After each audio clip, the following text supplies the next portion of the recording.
I would like to start by welcoming you all to LSTA and to this masterclass. Thank you all for joining us, and thank you, Roopali, for accepting our invitation.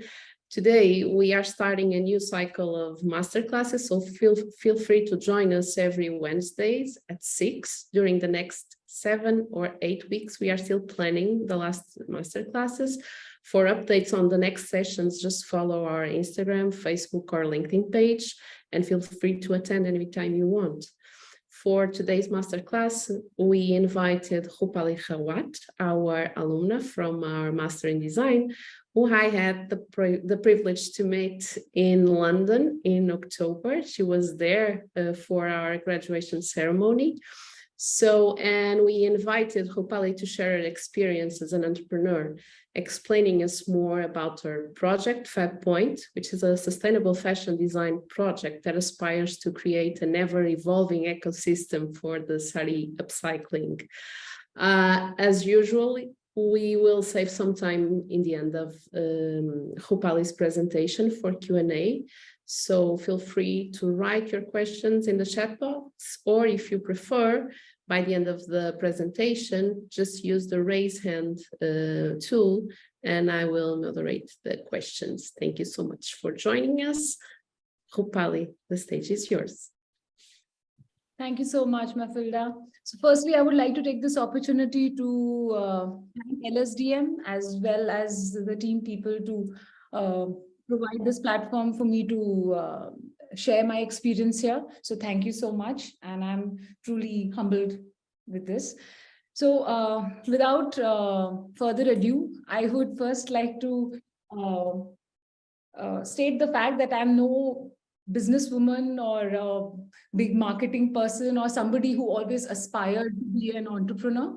I was very happy to be a creative designer working for a corporate company and teaching as a teacher, but still here I am sharing my fab and not so fab journey with all of you about Fab Point. So I'm happy to be doing that. So yes. I'll go ahead.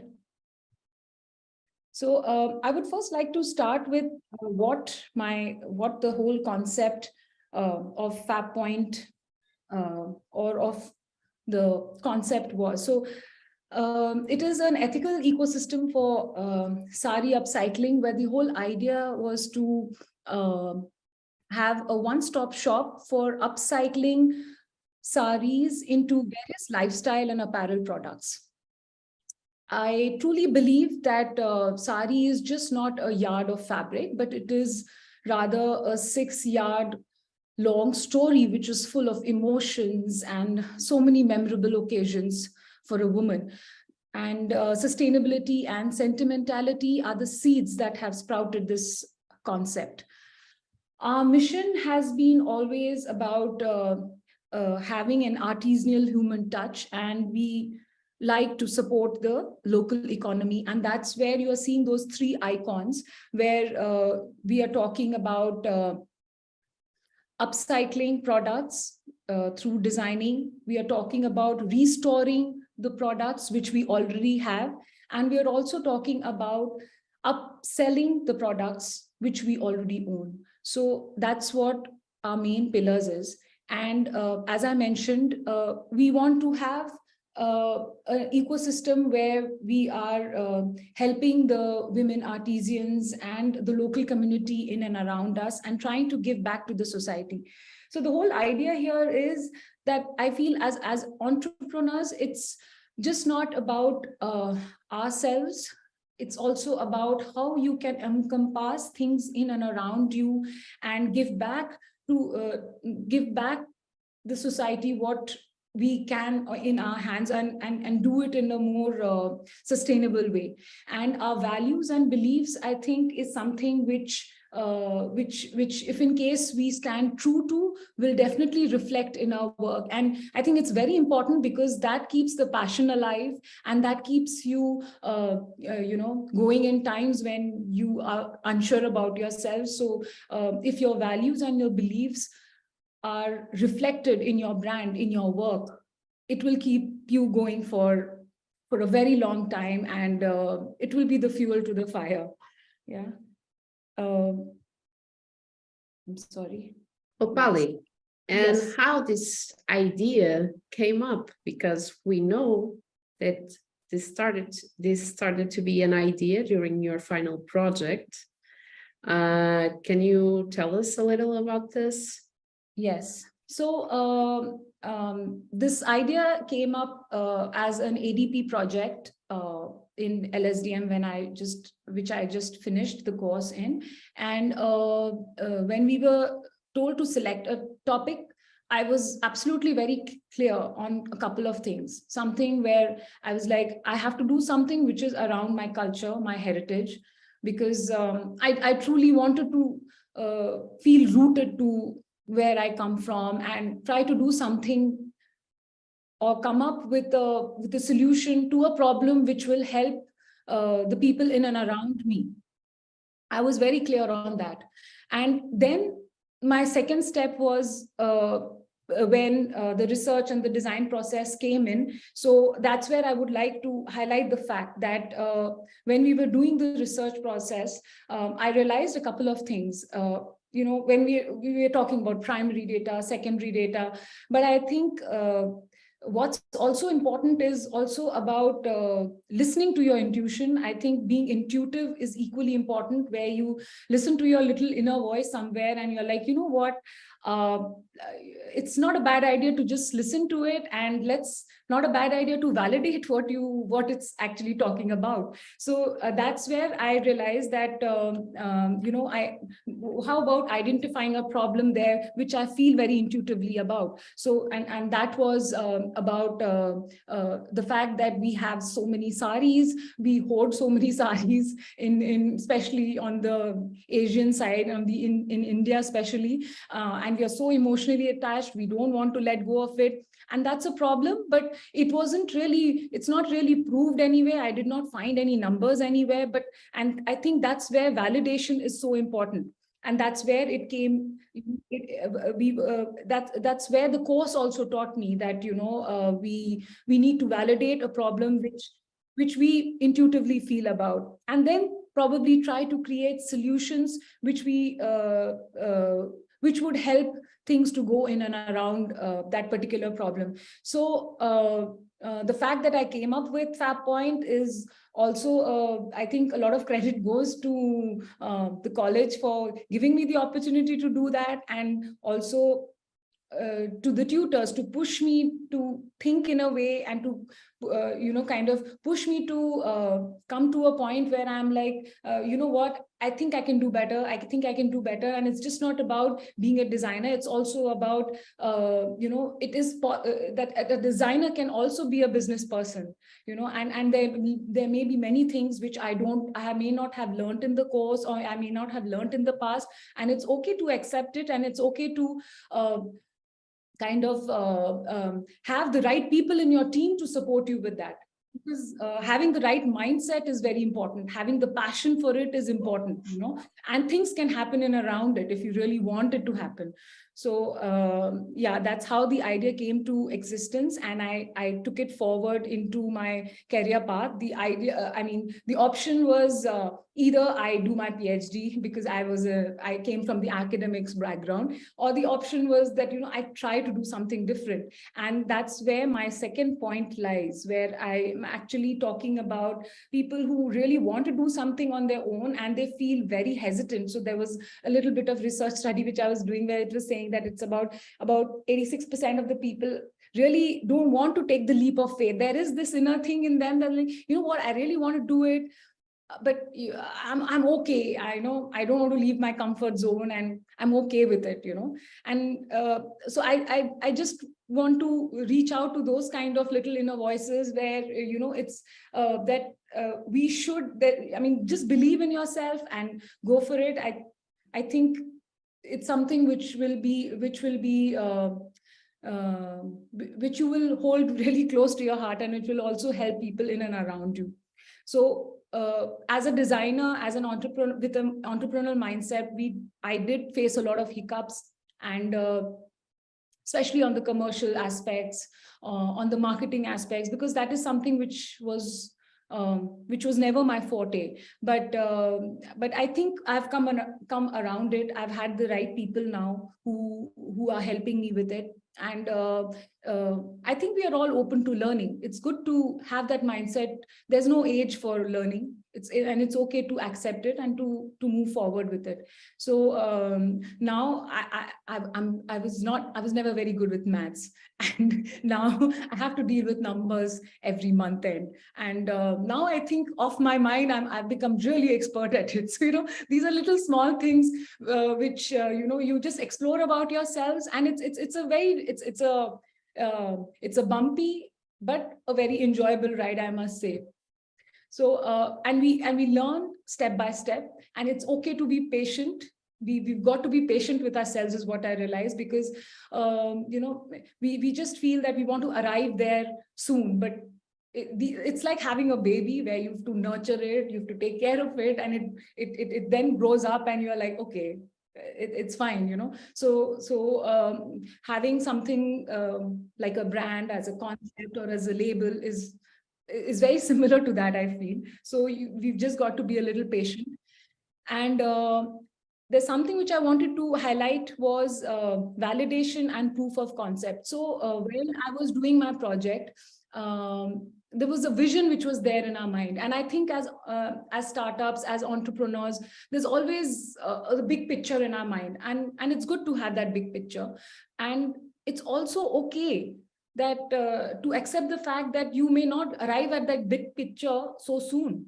So in my case, for example, my final vision was to have an app where people just take the phone and they scan the saris, and voila, all the prototypes, digital prototypes come in, and within a couple of minutes they check out, they have their approved styles, and it's done. That was like my ideal dream and my vision.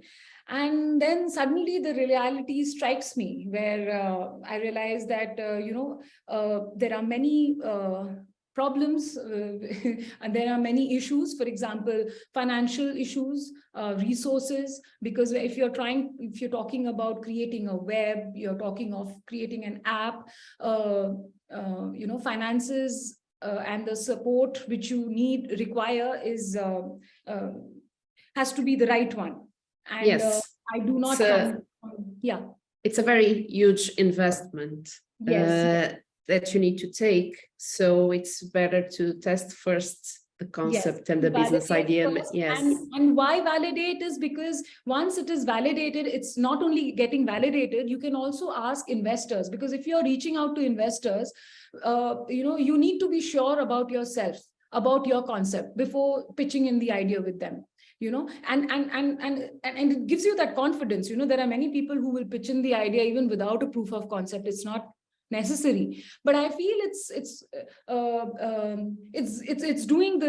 going in the right direction. It's giving you the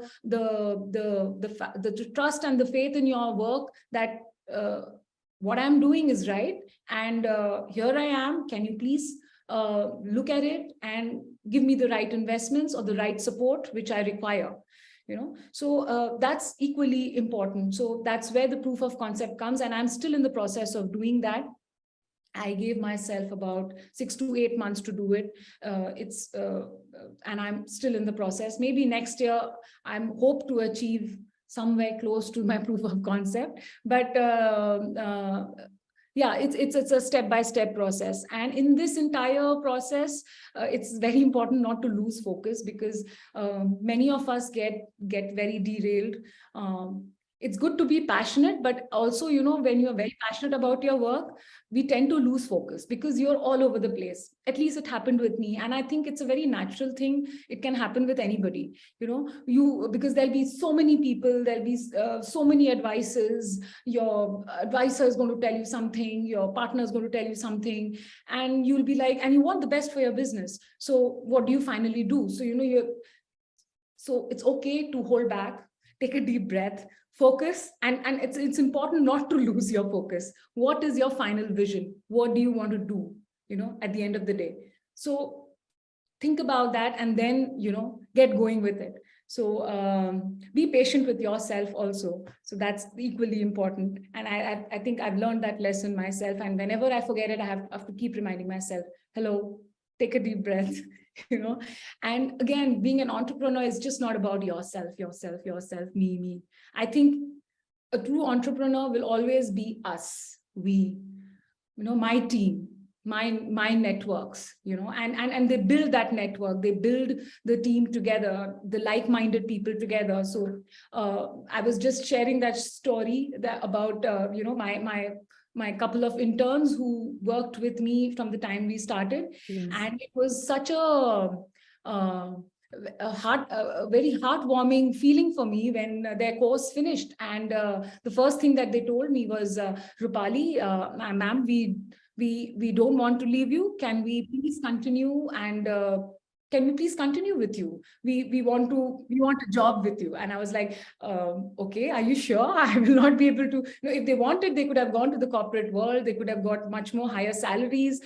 I mean, they had a career path all charted out for them, but they chose to be with me. And it was, and when they told me that we enjoy working with you, we like what we are doing, that was also like a proof of concept for me, because it's just not only me who's thinking about, how I feel about my topic or my subject or things like that. It's also about the people who are working with you in the team. What do they feel about it? How passionate are they? Are you able to inculcate the same passion in them? I think a true team player will be successful in doing that. So I think that's... And people identifying with the purpose of the company as well. Yes. Because you have a very strong purpose with this project. Yes. And then yeah, please. No, I was just going to your next topic. Yes. Which is facing customers and facing reality. So it's still part of the validation.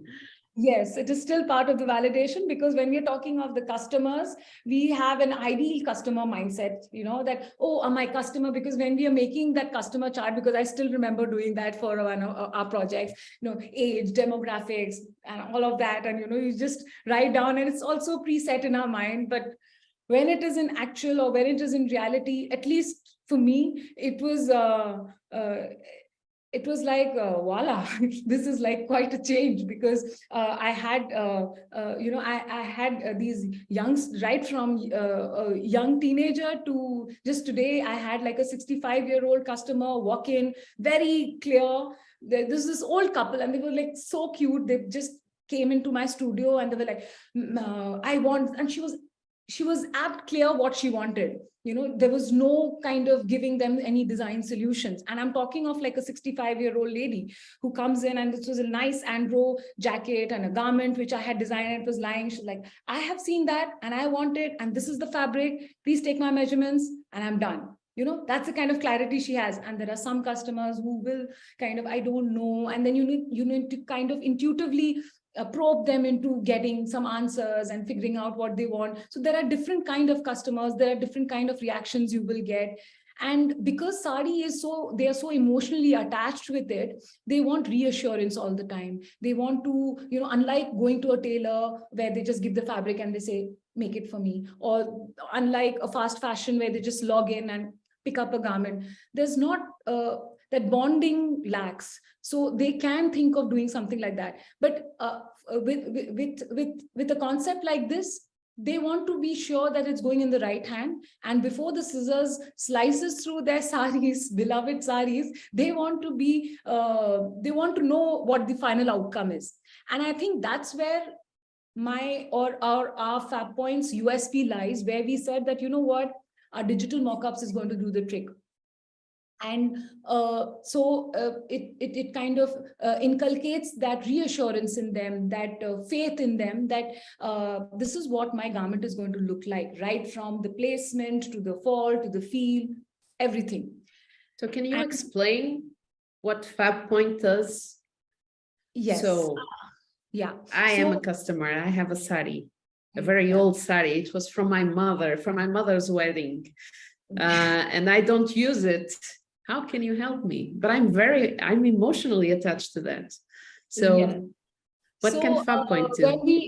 When we get sari like that, rather we had a customer who reached out to us recently. She came up with a sari which her husband had her first sari from her husband, and her husband had expired a couple of years back.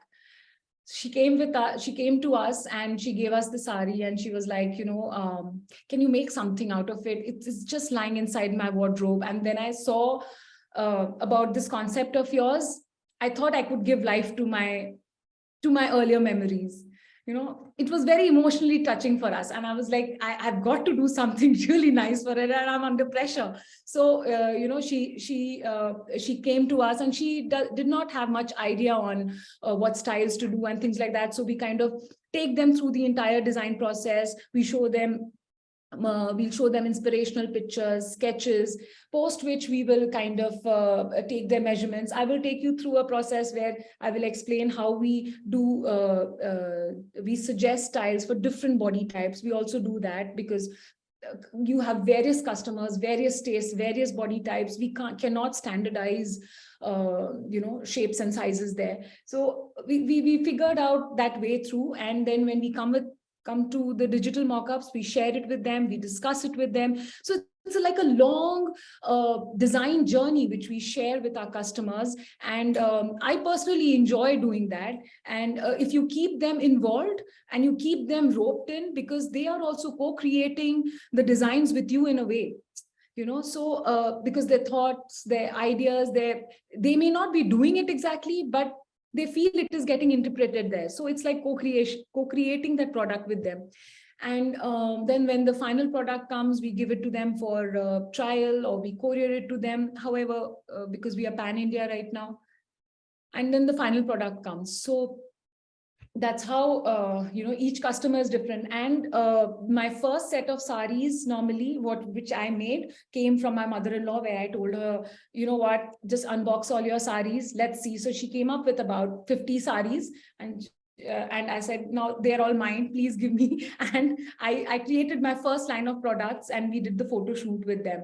And I created a product for her from her mother's sari, which was like about 55 years old. And the person you are seeing on the screen unboxing Fab Point is my mother-in-law. And she was so overwhelmed when she saw the product, because that was her mother's sari again, and her mother had obviously expired many, many years back. But she was like, you know what, this was her favorite sari, and I'm seeing something out of it. I can use this thing every day. And I could see the emotional attachment and the excitement in her when she was seeing it. It was absolutely thrilling. So as an entrepreneur, you do have your lows, but I think these are the thrills which you whatever you are doing, there will definitely be a creative side or a passionate side which you will definitely enjoy, and it can't be really explained, it can be experienced. Yeah. But it's not always so nice. There are also customers who will be a little grumpy about the cost aspect, because they don't understand that you're going through the design process. They feel that, I'm giving my old sari, so why is the cost so much? It should be lesser. They don't realize that, it's just not about old fabric. It's about, consulting. It's about investing my time. It's about investing my resources in creating something. They will not understand that. And I think a lot of people have that mindset. So it's not something which I can change over time, but maybe with time. Yeah, with time, can happen, step by step. Absolutely. Yeah. But you are also receiving some feedback from your customers that allowed you to incorporate and even improve your ideas throughout time. Can you share something? Because I think it's your next slide, right? Yes, I was about to go to that. Yeah. Yes, constructive criticism. So I wanted to say that one thing constant is the change. So I think for us, The only thing is about accepting that there is going to be change and we've got to be open to ideas. So I had the feedback. So when we started off, we kept getting feedback about sizes, because we thought that we're going to, like all other brands, ready to wear brands, we're going to have fixed sizes, S, M, and XL.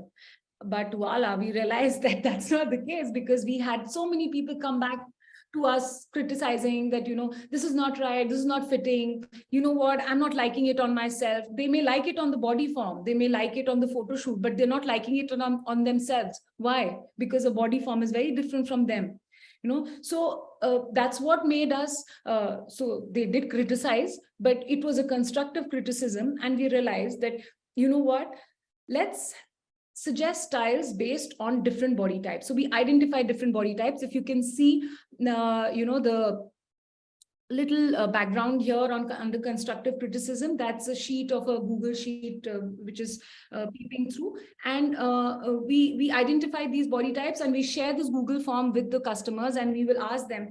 And it's just 5 questions, 4 to 5 questions. It doesn't take them much time, but it does give us an idea as to how we can cater to their taste and to their body type requirements, and suggest styles to them accordingly that they may like or they may love.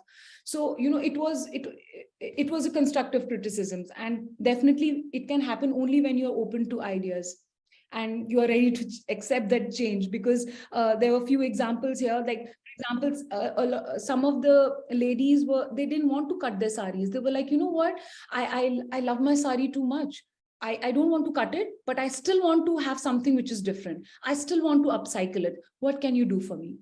So I was like, okay, now this is what I had not thought of, not cutting it. So now what do I do? So what I did, I will share with you in the next slide. Looking for creating business opportunities is something as entrepreneurs we always got to look at. We may make business plans, we may make 5-year, 10-year horizon aspects, but I think when you are on the ground, there'll be some things which will evolve, which will change, which will make you think, you know what, I think this is not right. I think let's do this. There'll be some decisions and some opportunities you will create yourself, or you will derive yourself, when you are on the floor directly. So again, for example, when we thought we are dealing with saris, we are not going to do anything else. It's only saris. And then suddenly we realized that why only sari? People actually asked us, you are upcycling. Why can't you upcycle, a dupatta, a stole, a fabric? And we were like, yeah, actually, why not? Why can't we? We are still being true to what we are doing. Why not? It's giving me more opportunity to venture out with different fabrics. Why not? So that was an idea which came up. Then we were like, you know what? We're going on saying sari, but then how about something which supports the sari, which is helping the pre-loved saris? So we came up with these muslin bags and potli bags, which will help you preserve your old saris. Then again, we were stuck to, this concept is for women. My client is a women clientele. At least I started like that. And then now when I'm there, you won't believe 90% of the time the women will be accompanied by their partners. They will be giving them feedback, and they will be equally a participant to the choices, and they are very keen in getting something done for themselves. And that's what got me thinking. So a couple of them asked, you know what, why can't you just make a simple kurta and an outfit for me? What is your problem? I want to use my mother's sari for it. And I'm like, you know what? Yes, why not? Why is my clientele just just because it's sari? Because there's some such preset ideas in our mind at times that we don't think about it. So what I'm just trying to make a point here is it's okay to be open to ideas, and it's okay to venture out and validate them and then proceed further, because I think it'll only help you get more clients, more customers, and it'll be good for your business. Even if I'm talking about business dynamics, a small example, we thought we are talking only customization. People can give their saris and I will customize it for them, and that's it. But then I realized, there's a commercial angle to it. The moment I'm doing this, the time frame, like it will take about a week, 10 days, or even if they are outside 15 days time for me to churn out one particular, the whole design process, thought process to end delivery. So that means the money is not churning, the finances are not, you're not getting quick turn-ins. Income, yes. Yes. So what do I do? Then that's where my ready-to-wear line came in. And I was like, how can I have a ready-to line which is still true to my concept and to my value? So we thought, why not make products which are left from all the sari leftovers? So for example, the product which you see here, that's a toran. Toran is like a hanging which you put on the doors. It's considered auspicious in a lot of Indian families here in their homes. Why not make this out of the sari border? So when, so whatever sari borders were left out, we made these torans and we actually gave it for Diwali, and we made it as hampers for Diwali and people loved it. Yeah, so we just did the little bit of add-ons and they looked beautiful. We got very good response for this. And then whatever fabric bits were left, we kind of, whatever you're seeing here, this little bag is all made out of the sari fabric leftovers in the tailoring area. So when the day gets over, one of my interns or even myself, our duty is to go and pick up fabrics which are big enough, which can be stitched here.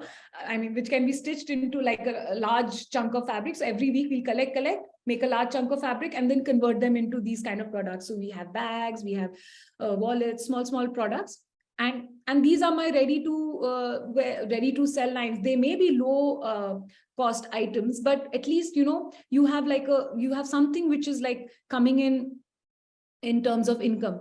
Then again, this, what I was talking about, creating and evolving, is about those muslin bags, which, women actually came up asking, how can I preserve my old saris? And this is how you can, it may not be from a sari, but it is for the sari, it's like that. And then these are these little potpourri bags which we made, which is again used to kind of keep natural fragrance in your closet. These are dried flowers which you can put essence oils and it can be kept in your closets rather than having those artificial fresheners, and it can be reused. When the essence goes away, again, re-put it. So my point is, we need to keep creating, evolving, and in our own way. So when I was talking to you, going back to my earlier point, where I was talking about how can we do something different without cutting? So this is what we did.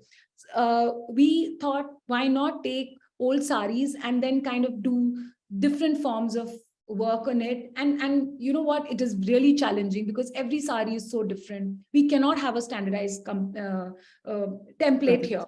But yeah, for example, here, if you see, it was like an off-white and a red sari. It was a very old sari. This lady came to me. She was like, I don't want to cut it. It's a very expensive silk sari, but I want to look different. So you can see the surface printing. We created these prints. It's actually gold. It's showing beige here, and it looked brilliant. You can see her all smiling, and she's actually a Insta influencer. She was so happy wearing it, and I till now I'm getting comments on this particular piece. So, it is something very nice where we are revamping the sari in different ways without cutting it, and you can still look different. And for women, looking different is very important. We can't afford to look the same every time in every place, right? So we cannot keep repeating the same sari over and over again. How much of repetition will you do? So, here we are. Fab Point has an answer for it.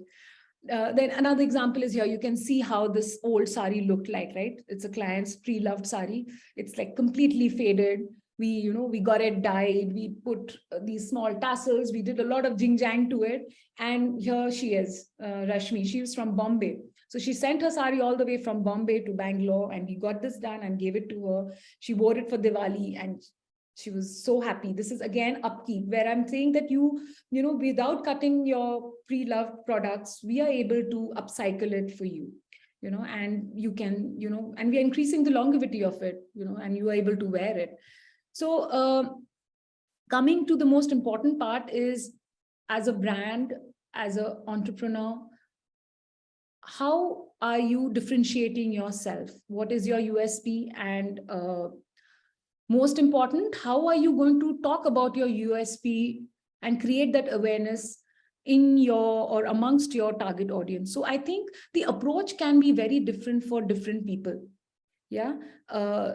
At times, there could be set rules for you where you are saying that, you know what, I think marketing means only certain things which I need to do.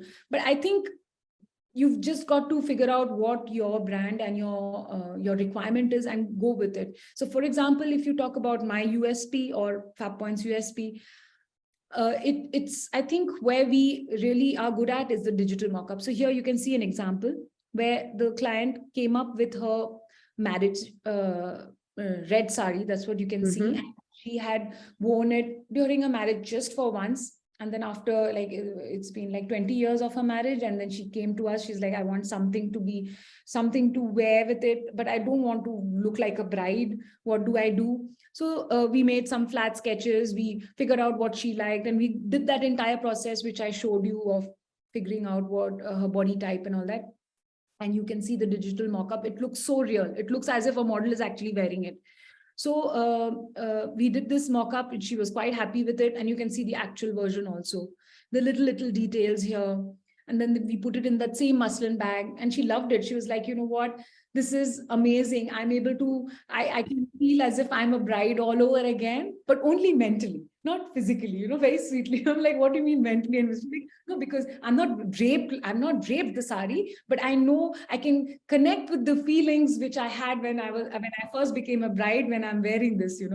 So it was a very it was a very encouraging and a very emotional thing for me also to hear that from a client. And there she is wearing our creation. She was like, everybody loved it. She praised it a lot, and And you it are was very doing also, and you are working also with men, right? So you are revamping or reusing saris and transforming it into menswear as well.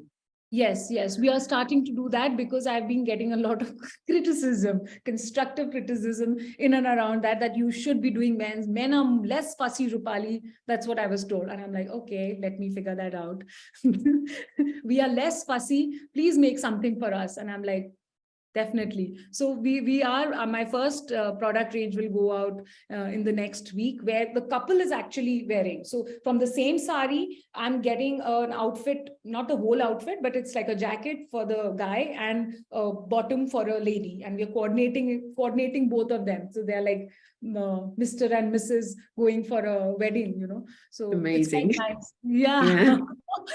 Even though it sounds cheesy, but it looked really cute, and I'm really looking forward for them to wear it. So now, coming back to creating awareness, I think again we need to figure out how and where your audience is. Like, for example, for me, I think my audience is definitely, I think Insta social media is something which is working for everybody. But when you say social media, again, it's not the entire platform. I feel like, for example, for us, LinkedIn is not where my potential clients are, but we are present there. Maybe it's more of Insta, it's more of Facebook, and that's about it. Twitter, LinkedIn, Pinterest. I mean, these kind of areas is not where our target audience is coming in, where the crowd is. So with time, you actually realize where you should be investing your time, money, and energy. For us, I think this exhibitions worked out really well. So you can see a couple of photographs here. I recently did a Christmas exhibition where we displayed all our products, our ready to wear line, and even here what you can see, and we got extremely very good response in and around that. So again, you need to reach, but what's important is, are you able to reach out to your target audience? Are they hearing you?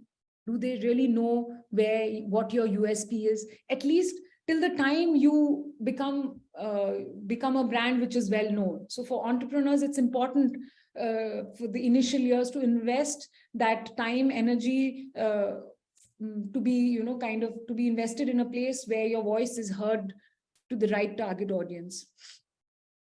And I think in the last, I would just like to mention that I think keeping abreast with the current trends and keeping in mind the little minor details, because the big picture, the big vision is definitely important. But I think we should not lose focus on small aspects also.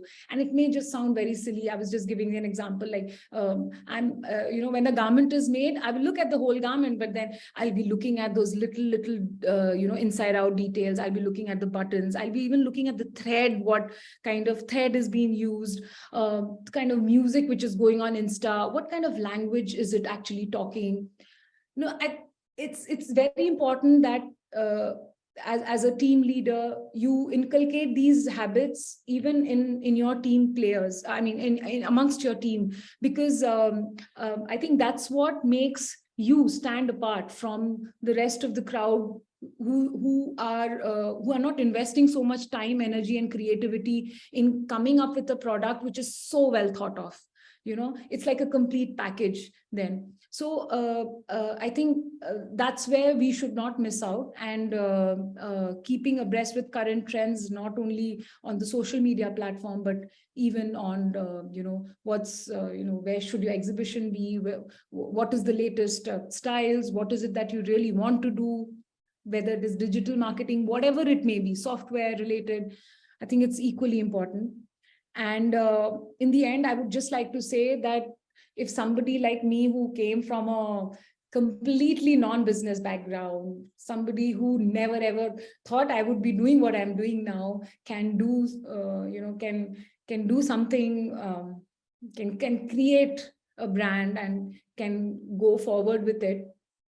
I think everybody who's here watching or seeing and has that little inner voice in them that, I think we want to do something, we are passionate about something and we really want to do something around it, I think you should just go for it. Because for me, I will not say midlife crisis, but I really feel that, it was all whatever I have learned in my entire tenure. Yes, you had a 20 years experience in fashion. Yes. You were teaching when you decided to enroll for the master. How can I help all that? How can I culminate that knowledge, that experience in helping people in and around me, and also imparting my knowledge in a certain way? And how can I be productive in the right direction? So and I think what I'm doing right now is a beautiful way. I feel very complete about it, and what I'm just trying to say is that each one of us will have that little passion in them, and we should not let it go down. We should just go with it, and I'm sure it will be something which will be remembered not only by you, but even by people in and around you, your friends, your folks, your families, and help everybody and inspire everyone. Yeah. So thank you. That's the thing with the meaningful projects. Thank you, Roopali. I don't know if some of you have questions. You can just share your questions in the chat box or just raise your hand. Feel free. So Roopali is here to answer all your questions. Well, if I may, Mafalda. Well, I mean, Roopali, first of all, congratulations. It's an amazing project. I mean, there are so many upsides. We always talk about upsides to things, I mean, and this is an amazing way to talk about upsides of what, good design thinking can do, I mean, good management skills can do, and what a proper vision and mission can do. One of the upsides which I was thinking about straight away is regarding slow fashion. And I think it's a movement you are and your project is aligned with. And it's something which needs to be looked into to sort of offset or balance the excesses of otherwise the fashion industry. Of course, much more about that. But I think, I mean, this is one of the ways in which, there are resolutions coming from the ground up, which makes it very promising. And just to another observation which I had, I mean, I was looking at all these wonderful products which you've created, and I was just thinking, I mean, sneakers in these beautiful patterns will look amazing and I'm sure that there will be a huge market, I mean, who would love to see sneakers made with these beautiful fabrics. And I think well, I have a background in footwear design, and I was just thinking, I mean, it can be, I mean, especially those kinds of boots or those kinds of sneakers that are slightly ankle boots can become very nice vehicles for transmitting not only the value of the fabric, but also the value of the emotion of what you're doing. Yes, that's a nice idea. Yes, accessories is something we can look at. Accessories, shoes, all these things we can look at now next year. Thank you. Anyone Can I say else? something, Yes, Mafalda? of course, Manuel. Welcome. Yeah, so congratulations, Roopali, for your presentation. And although you were a design student, so I was recognizing a lot of marketing here in your presentation, in your path. Yes. The storytelling, the branding, the personal branding, the mission, the values. You just embroidered, to use a word related to your subject, some of the key factors of putting things together, marketing and design, and developing your business. Some parts of business management that you probably learned along life, and completing that with your now academic background, and putting this all together. It's beautiful to see this all flowing, and for us it's a joy to see that all pieces come together, and that you can grab your knowledge, and you can grab what you learned, and blend it in your personal versus professional life, and just move along, and it's never late. So congratulations. Yeah, it was fabulous. Thank you so much. Thank you for Congrats. encouraging words. Thank you so much. Well, I don't know if we have any more questions. I guess not. We are reaching the 7 hours, so it's 7 p.m. here. Thank you so much, Roopali, for joining us. It was a pleasure. I love your project, I do. It's an amazing project, and a very promising one, I believe. And thank you for all the ones that were here in this session. Just to let you know that next week we will have another masterclass. Stay tuned to our social media channels, and let's keep in touch. Thank you all. Bye-bye.